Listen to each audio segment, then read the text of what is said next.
Welcome to my YouTube channel Vichar Vigyan, जहां मिलते हैं आपको जनमानस की समस्याओं के समाधान। आज हम जरा स्टडी करते हैं कि भारत और चीन जब एक साथ ही आज़ाद हुए थे तो चीन ने इतनी आर्थिक तरक्की कैसे प्राप्त की। चीन की तरक्की के पीछे सबसे बड़ा कारण यह था कि उन्होंने सही समय पर सही निर्णय लिए, चाहे वो निर्णय कितने भी कठोर क्यों ना हो। कोई भी देश जब ब्रिटिश कॉलोनी से आज़ाद हुआ था तो सबसे बड़ी सोच ये थी कि किसी भी कंपनी को इतना मजबूत नहीं होने दिया जाए कि वो हमारे देश को गुलाम बना ले। लेकिन अगर अमीर बनना है तो टेक्नोलॉजी तो चाहिए ही। टेक्नोलॉजी यूरोपीय और अमेरिकी देशों के पास है और इनकी मंशा है कि ये आपको गुलाम बनाएंगे।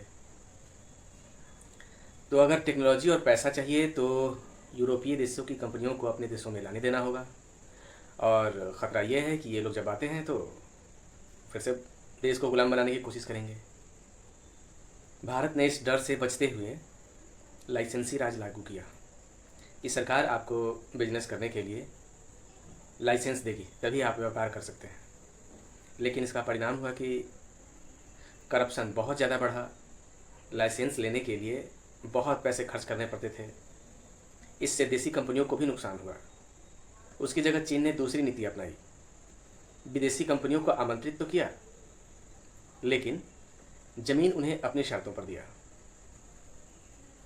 चीन ने पूरे देश की ज़मीन अपने अधीन रखी और इसे लीज पर लोगों को दिया गया 99 सालों के लिए, चाहे आप घर बनाएं, खेती करें या फिर व्यापार करें।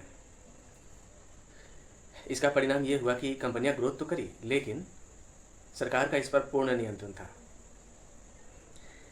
भारत और चीन दोनों में ही सस्ते लेबर थे, लेकिन लाइसेंसी राज के कारण से भारत में व्यापार शुरू करना ही बहुत मुश्किल था, जबकि चीन ने उद्योगों को इस मामले में खुली छूट दे रखी थी। हमारे यहाँ मानवाधिकार सिर चढ़कर तांडव करते थे, वहीं चीन ने अपना लेबर लॉ बहुत ही कमज़ोर रखा। प्राइवेट कंपनियां जिस तरीके से चाहती चीनी मजदूरों का पूरा फ़ायदा उठाती। काम के घंटे का निर्धारण नहीं था,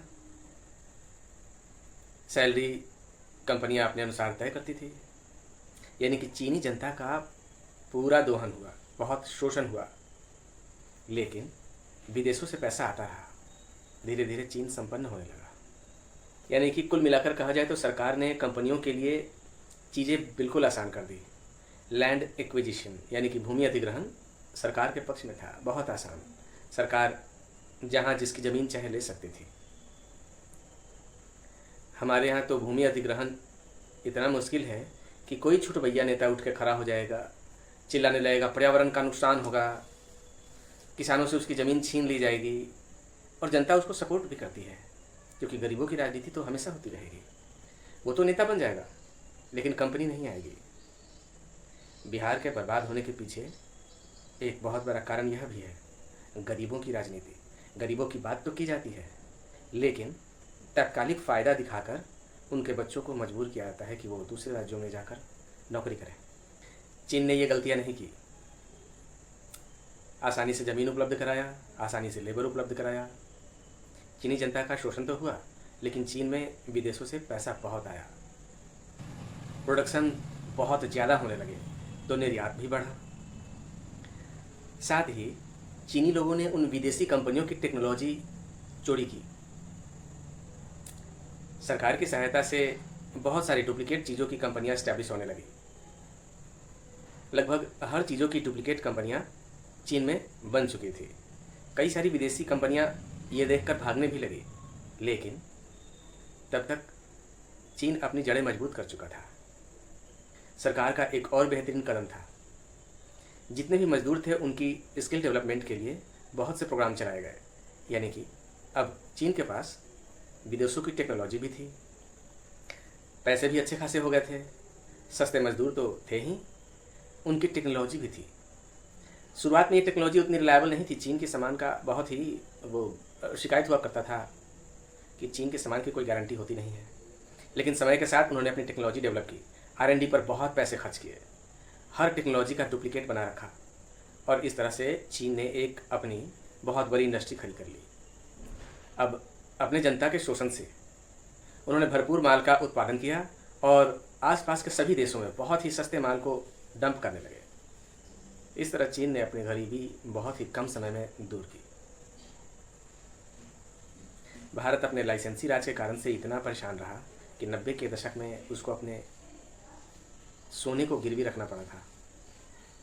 उसके बाद भारत सरकार को समझ में आया कि मार्केट को खोलना पड़ेगा। उसके बाद बहुत सारी विदेशी कंपनियां आई, लेकिन चीन तब तक बहुत आगे बढ़ चुका था। आज भी कंपनियों के लिए स्थिति बहुत ही आसान नहीं है। चीन के बहुत सारे पैसे डूबे थे, कई सारे बैंक दिवालिया भी हुए थे। हाल फिलहाल में ही सिंगजियांग बैंक ने दिवालिया घोषित किया है, क्योंकि जब आप उद्योग को बढ़ाने के लिए पैसे देते हैं तो ज़रूरी नहीं कि वो सारे पैसे आए ही। कई बार उद्योग फेल भी हो जाते हैं, पैसे डूब जाते हैं। वो एक नेगेटिव चीज़ें तो झेलनी ही पड़ेगी। ये थी चीन की सक्सेस स्टोरी। अगर आपको ये वीडियो अच्छी लगती है तो इसका दूसरा पार्ट भी लेकर आऊँगा और ये भी बताऊँगा कि चीन की सक्सेस स्टोरी से हम क्या सीख सकते हैं। इसकी सक्सेस स्टोरी में वो सारी चीज़ें हैं जो एक व्यक्ति को अमीर बनना सिखा सकती है।